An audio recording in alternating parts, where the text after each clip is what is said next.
All right, settings. There's actually a lot to cover in this because there's so many different things that you can do to tweak your blog to personalize it to your individual needs. We'll go this one section at a time, and we'll basically cover the gist of what's going on, as well as a couple of little hidden gems here and there that most people may overlook or might not necessarily know about.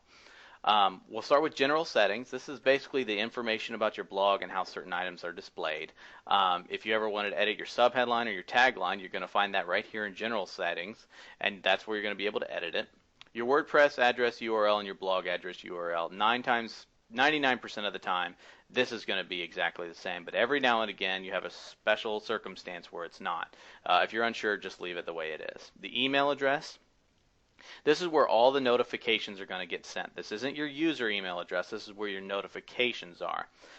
So after a while, let's say that you start to get a lot of comments and you start to get a lot of users registering all the time, you may want to switch that to a general catch-all email address that gets processed and funneled away somewhere. So that way every morning your inbox isn't flooded with anywhere between 10 to 50 system email addresses. So this is actually something that you maybe want to be able to change later on. In the beginning, it's okay to have it as yours, but as you get more and more activity, it's something that you want to change.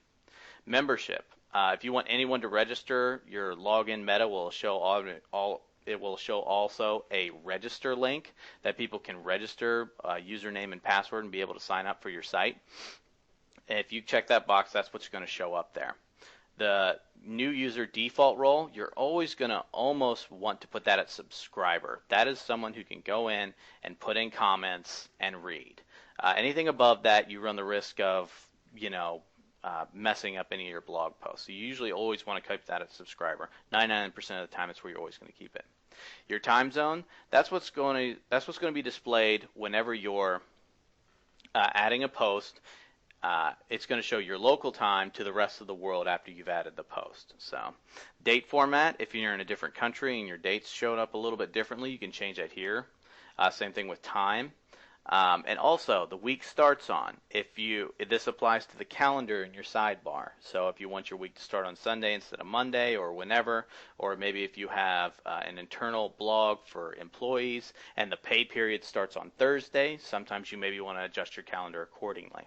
So, and that is all for the general settings.